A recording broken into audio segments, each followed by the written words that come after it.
Bagaimana jika bahasa yang kita gunakan sehari-hari ternyata bukan sekadar alat komunikasi, tetapi juga penjara yang membentuk cara kita berpikir, bahkan membatasi realitas yang kita pahami? Dan bagaimana jika makna yang kita anggap pasti ternyata selalu bocor, selalu meleset, dan tidak pernah benar-benar utuh? Bayangkan, semua yang kamu yakini tentang bahasa ternyata salah. Bahwa kata-kata yang kamu ucapkan, tulisan yang kamu baca, sebenarnya tidak pernah menyampaikan makna yang pasti. Inilah yang dibongkar oleh Jacques Derrida dalam Of Grammatology, sebuah buku yang membuat sebagian orang jatuh cinta dan sebagian lainnya frustrasi. Tapi, apa sih yang membuat buku ini begitu mengguncang? Mari kita telusuri.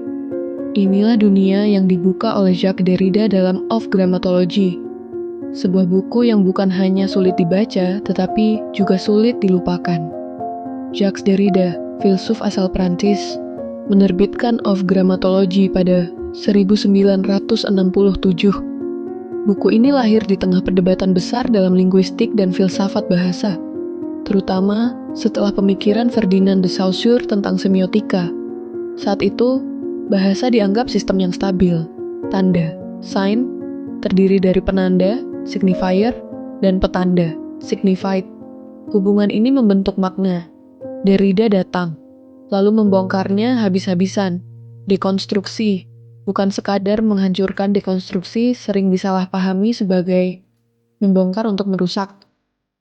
Bagi Derrida, ini adalah membaca secara kritis untuk menemukan kontradiksi dan asumsi tersembunyi dalam teks. Bahasa tidak pernah netral. Selalu ada lapisan-lapisan kekuasaan dan ideologi di dalamnya. Logosentrisme Barat selama berabad-abad memuja logos, rasio, ucapan, kehadiran langsung. Tulisan sering dianggap sekunder, hanya pelengkap ucapan. Derrida menyerang pandangan ini. Ia menyebutnya fonosentrisme atau logosentrisme, bias terhadap ucapan seolah lebih asli dibanding tulisan. Gramatologi, ilmu tentang tulisan Derrida, menggeser fokus dari ucapan ke tulisan. Tulisan bukanlah turunan, tetapi justru mengungkap sifat dasar bahasa, bahwa makna selalu tertunda. Difference tak pernah hadir sepenuhnya. Difference kata ciptaan Derrida yang bermain antara perbedaan, difference, dan penundaan, deferral.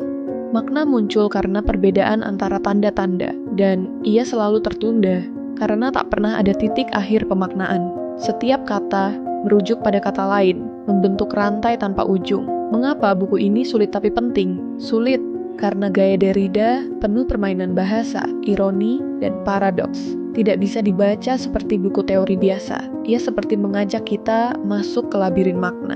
Penting karena memaksa kita mempertanyakan cara kita memahami realitas, kebenaran, bahkan diri kita sendiri. Derrida menunjukkan ketika kita menulis atau berbicara, kita tak pernah benar-benar mengontrol makna. Hal ini meruntuhkan fondasi banyak teori filsafat, sastra, bahkan politik. Banyak yang menuduh Derrida nihilis atau menghancurkan makna tanpa memberi alternatif. Filsuf analitik seperti John Searle menuduhnya bermain kata tanpa substansi. Tapi pendukung Derrida mengatakan, justru dengan membuka ketidakstabilan makna, kita bisa lebih waspada terhadap manipulasi bahasa, baik di politik, media, atau akademik.